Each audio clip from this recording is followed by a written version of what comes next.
सिद्धार्थ! युवराज स्नान कर रहे हैं कुमार।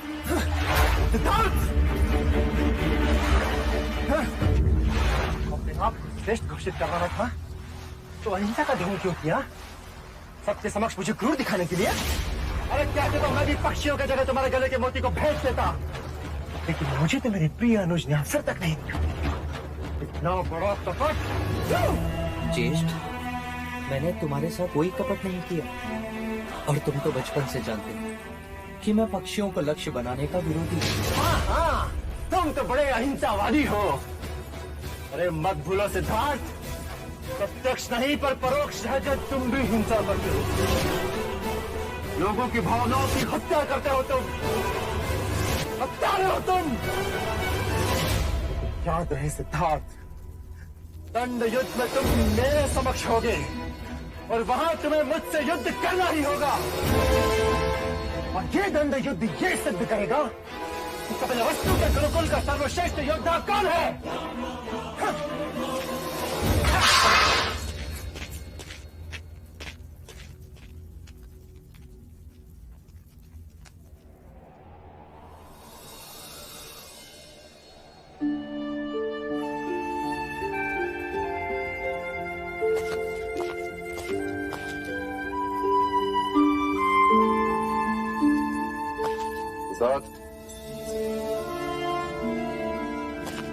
आप मुझे बुला लिया होता।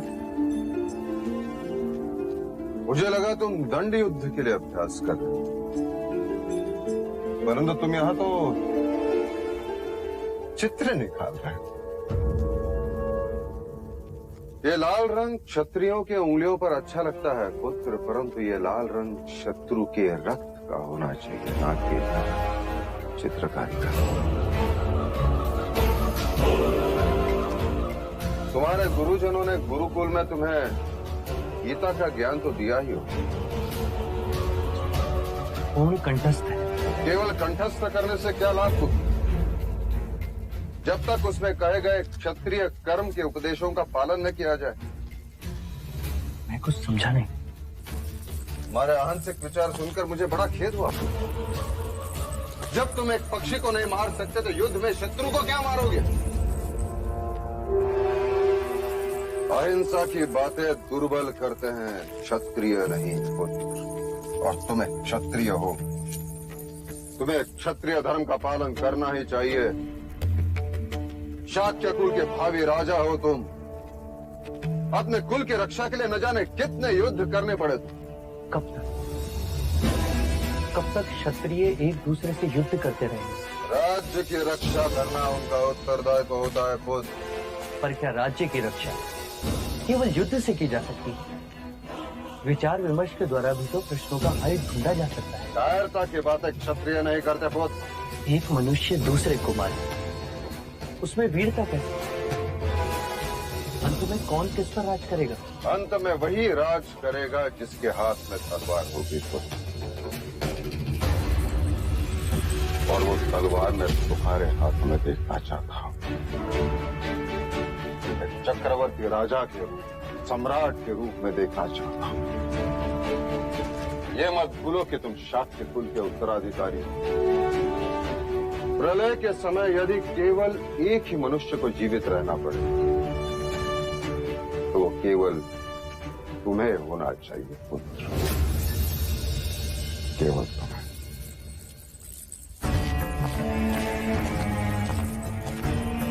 मैं गीता के उपदेश को समझता हूँ पिताजी, पर युद्ध के लिए कृष्ण का विराट स्वरूप आज भी मेरे लिए एक प्रश्न है।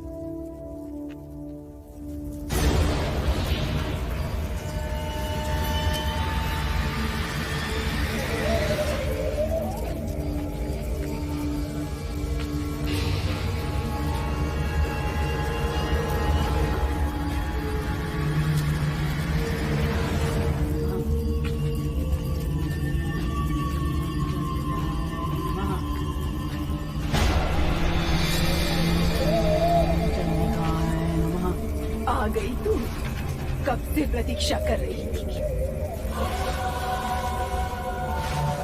प्रणाम दादी। दादी, मंझली रानी आई हैं।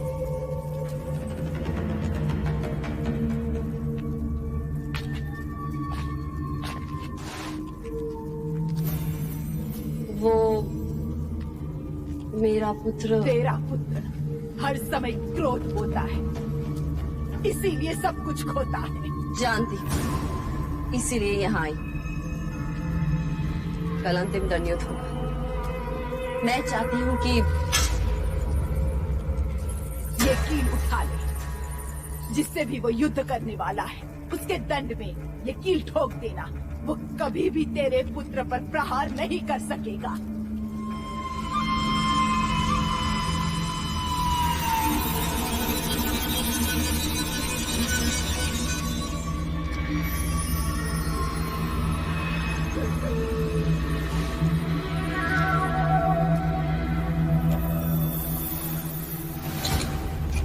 ले जा इसे। देने वाली को तू क्या दे।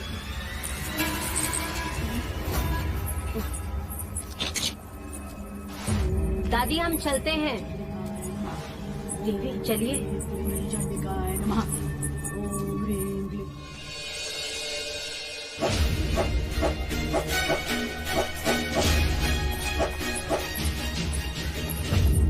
देवदत्त,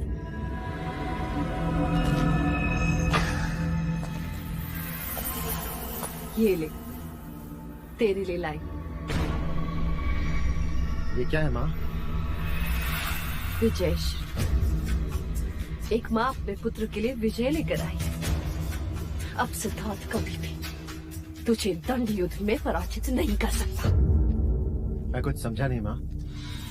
ये कील तुझे सिद्धार्थ के दंड में ठोकनी है। फिर देखना, वो तुझ पे प्रहार ही नहीं कर पाएगा।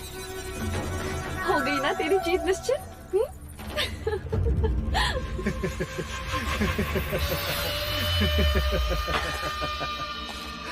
माँ, मुझे जीत याचकों की तरह झोली में नहीं, अपनी मुट्ठी में चाहिए। यदि आप कहें तो ये कील सिद्धार्थ की हथेली में ठोक दूं, यदि कहें तो तलवार से उसका सर उड़ा दूं माँ। लेकिन इस तरह ये टोड़ने टोट के करके मुझे विजय नहीं होना। मैं एक शूरवीर क्षत्रिय हूँ, मुझे जीतना है और मैं जीतूंगा।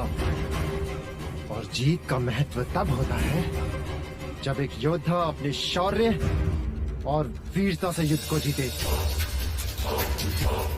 लेकिन आप ये नहीं समझेंगे, क्योंकि आपको अपने पुत्र की योग्यता से अधिक विश्वास इस कील पर है।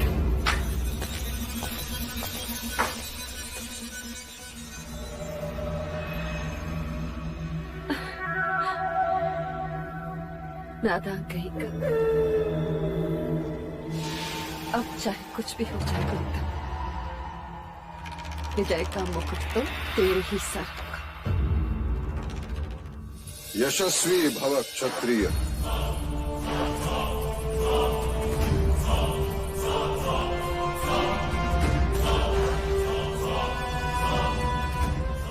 मंगला दीदी का भी आशीर्वाद लो।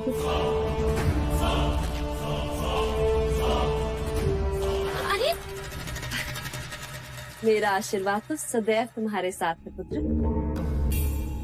पर आज तो मैं तुम्हारे इस शस्त्र को भी आशीर्वाद देना चाहती हूँ।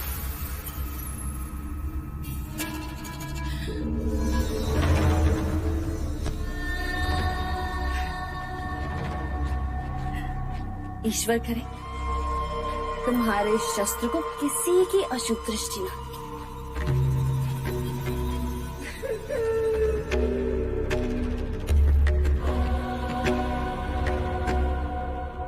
ईश्वर तुम्हें देवदत्त का सामना करने की शक्ति दे। लो,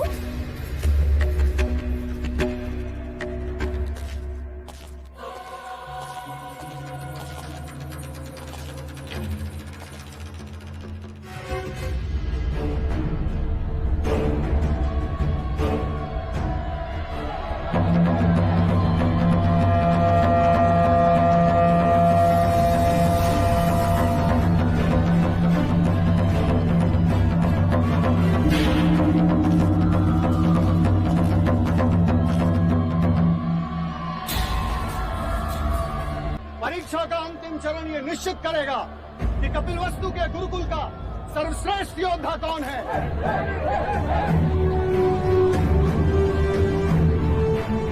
तो परीक्षा के अंतिम 2 प्रतिस्पर्धी अपनी दंड विद्या का परिचय देने पधार रहे हैं। राजा द्रोणोदन के सुपुत्र कुमार देवदत्त।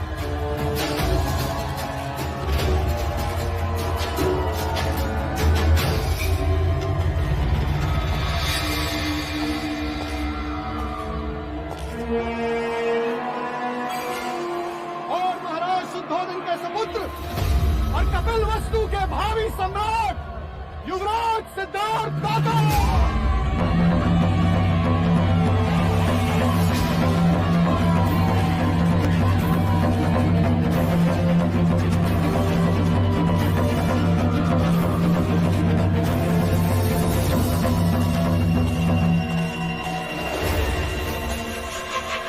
ये लो दंड और कर लो अपनी मंशा पूरी।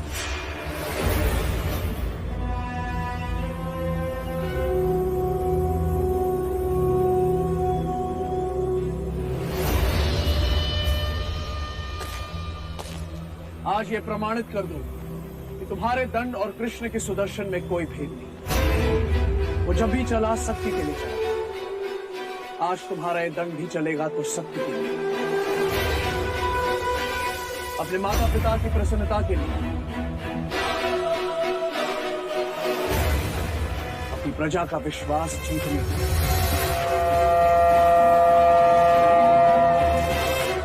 जाओ विजयी।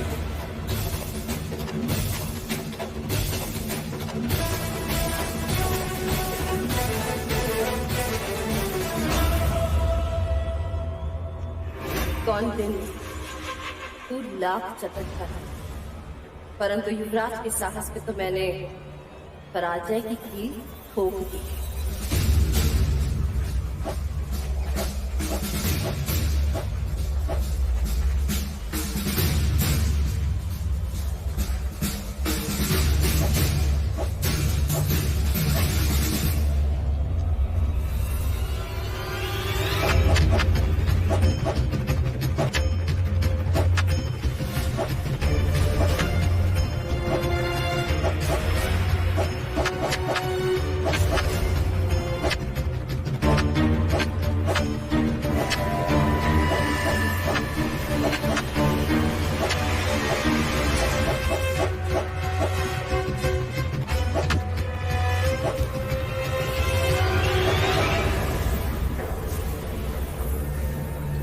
ये तुम्हारे युवराज प्रतिवाद क्यों नहीं कर रहे? तुम्हारे युवराज मतलब युवराज तुम्हारे भी तो हैं। हाँ, मेरे भी तो है।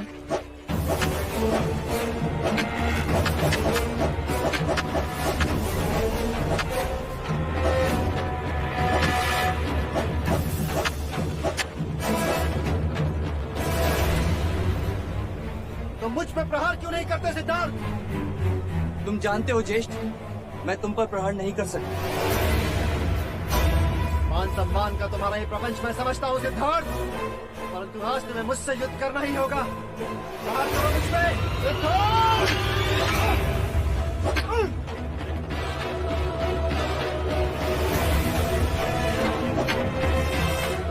सिद्धार्थ प्रहार करो या अपनी हार स्वीकार करो।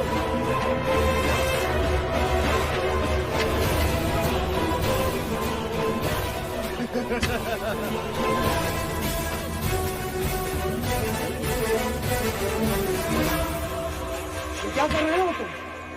कपिलवस्तु के भावी सम्राट के हाथ कांप रहे हैं गुरुदेव।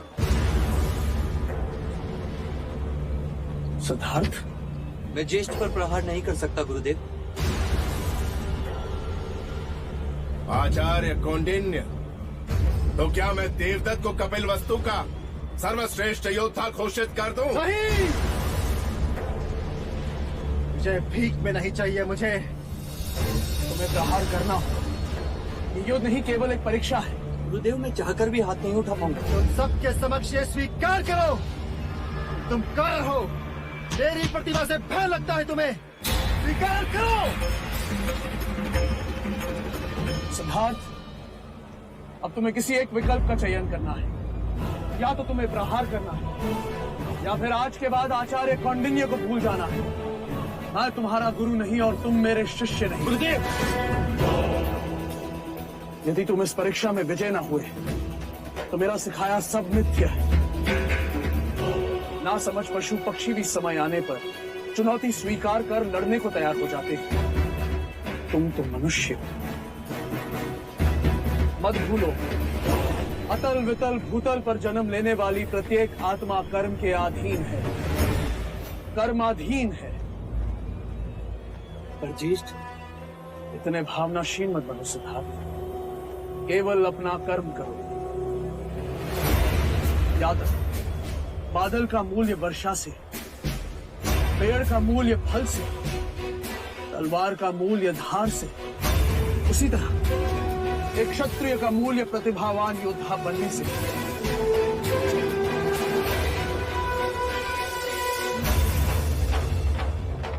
सिद्धार्थ, मैं जा रहा हूं। यदि मुझे रोकना चाहते हो तो युद्ध करो।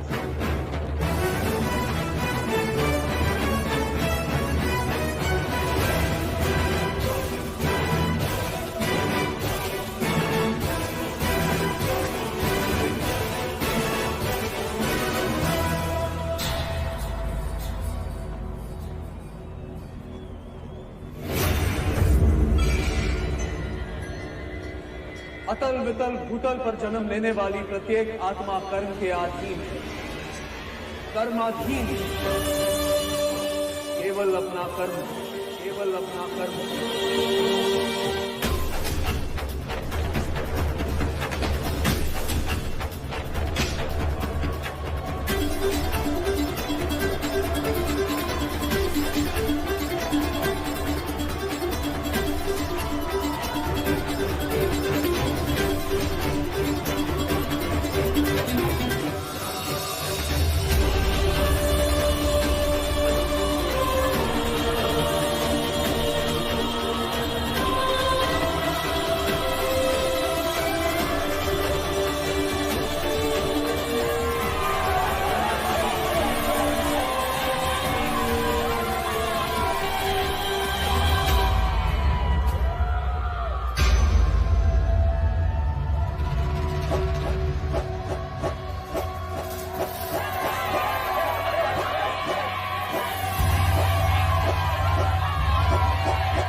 ये प्रहार मैं अपने लिए नहीं, गुरु आज्ञा से कर रहा हूं।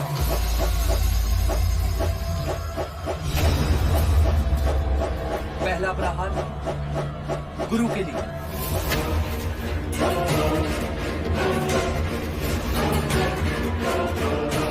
दूसरा माता पिता की अपेक्षा के लिए,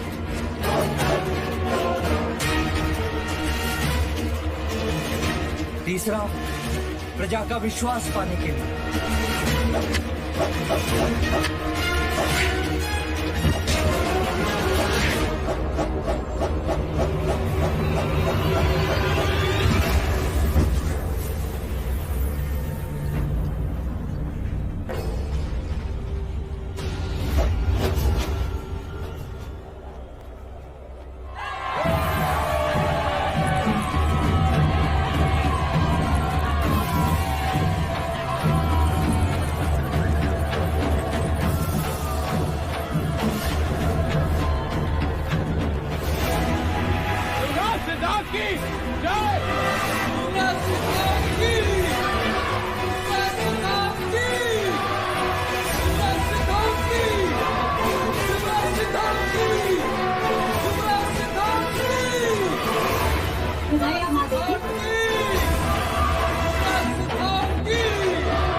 बधाइयों महाराज। बताए सारे कपिल वस्तु को शोभा यात्रा का आयोजन करो। सेनापति जी महाराज। ऐसा कुछ करो कि शाक्यों के राजकुमारों की कीर्ति मगध और कौशल राज तक पहुंचे।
तुम बांसुरी कितनी अच्छी बजाते हो।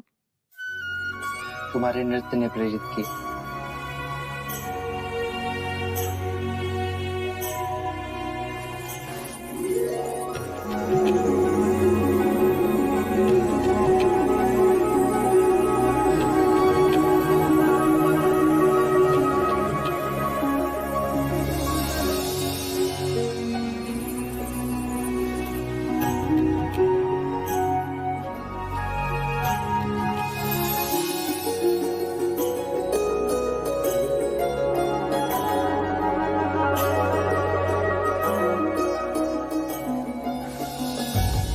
कौन हो तुम?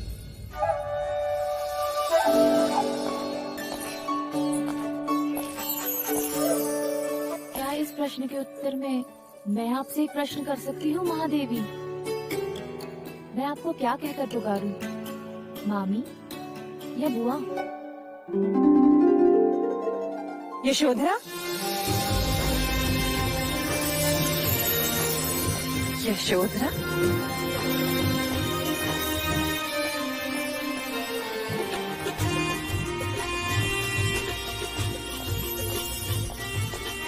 तुम यशोधरा ही हो ना?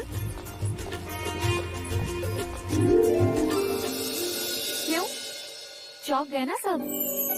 हो गई ना सबकी आंखें चौड़ी? खिलाई सबकी होठों पे हंसी? कहा था मैंने माँ से, देखना मुझे देखकर सब बहुत खुश होंगे। आप खुश नहीं हैं? हाँ, पर देवदा से यहाँ तक तुम अकेले? मैं अकेली कहाँ हूँ बुआ? मेरे साथ मेरा विश्वास था, आप सबसे मिलने की इच्छा थी, और फिर आप सबको भी तो मेरा इंतजार था या नहीं? हाँ किंतु महाराज दंडपानी ने तुम्हें रोका नहीं? होते तो रोकते ना मजले मामा, वो तो वैशाली गए हैं। और माँ?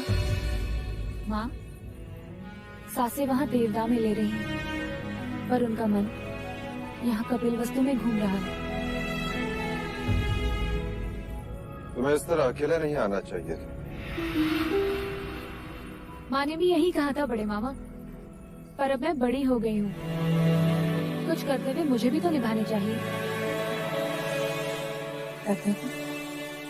कैसे कर्तव्य? दूरियां मिटाने के। 10 वर्ष हो गए बुआ, आपने अपने भैया को नहीं देखा, और माँ ने अपने भैया को।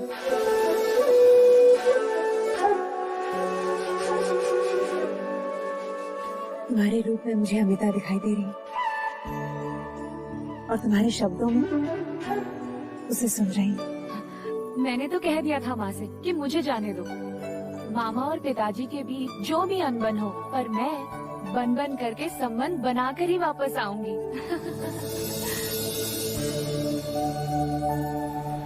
यशोधरा, तुम यहाँ तक आ गई और तुम्हें किसी ने रोका नहीं? हाँ मंगला मामी, नगर द्वार पर चन्ना से भेंट हुई तो वो मुझे नगर ले आया, और राजप्रसाद के बाहर लोशिका मिली, वो मुझे भीतर ले आई। हाँ महादेवी मेरे पास आकर कहने लगी, पहचाना? मैंने कहा नहीं, तो कहने लगी 10 वर्षों के बाद आई हूँ, मुझे पुष्प पसंद है और मेरे हाथी का नाम कुंज है। मैं तुरंत पहचान गई, गोपा। लोशिका? ये मैंने क्या कह दिया? गोपा? हाँ महादेवी, महारानी अमिता इन्हें प्यार से गोपा कहती है, लेकिन ये बात किसी को नहीं पता, लेकिन मैंने सुन ली थी। लोशिका?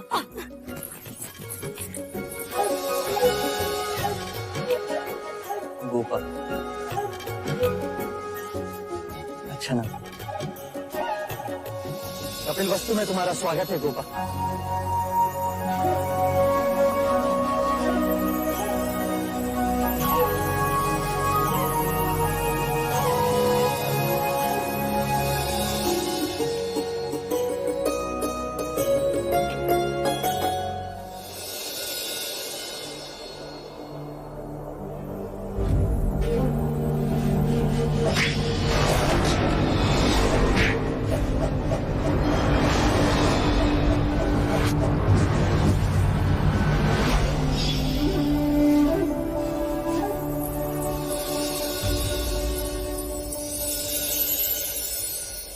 ये अच्छा स्वागत है। शास्त्र कहते हैं अतिथि देवो भव, पर यहाँ तो विपरीत है। ये अतिथि अपने अतिथ्य को ढूंढते ढूंढते थक गई। मुझे लगा तुम अभी भी सबसे मिलने में व्यस्त हो। सबसे मिलनी, केवल तुम शेष हो। ज्येष्ठा से मिली? हाँ, वो भी पराजय पर बहुत क्रोधित है। जानता हूँ, वो अपनी पराजय को सहज स्वीकार नहीं कर सकते। और तुम भी तो अपनी विजय का आनंद नहीं मना रहे। ऐसा क्यों कहती हो? स्वयं से पूछो। सब कुछ छोड़कर यहाँ अकेले आकर बैठ गए। कोई काव्य की रचना कर रहे हो? नहीं। जब जब मेरा चित्त प्रश्नों के अधीन होता है तो मैं यहाँ उत्तर खोजने चला आता हूँ। प्रश्न? कैसा प्रश्न? यही कि अमावस्या की रात से भी काला क्या होता है? इतना साधारण प्रश्न। अमावस्या की रात से भी काला होता है स्त्री की आंखों का काजल।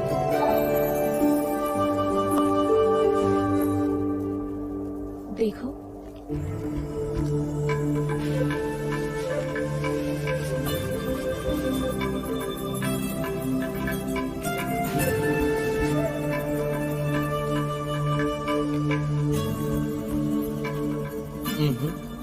कलंक। अब बताओ, जल से पता क्या होता है? प्रेम। सच कहा ना मैंने? ज्ञान। जल से पतला ज्ञान होता है शोधरा। अब एक प्रश्न मैं करूं? हाँ हाँ, पूछो ना। तुम केवल अच्छी बांसुरी बजाते हो या सिखा भी सकते हो? तुम चाहो तो सिखा भी सकता हूँ। कहते हैं ज्ञान और खुशियाँ बांटने से बढ़ती हैं यशोधरा। गोपा, गोपा अच्छा नाम है ना? पहले एक सुर सीखी, केवल फूको इस तरह।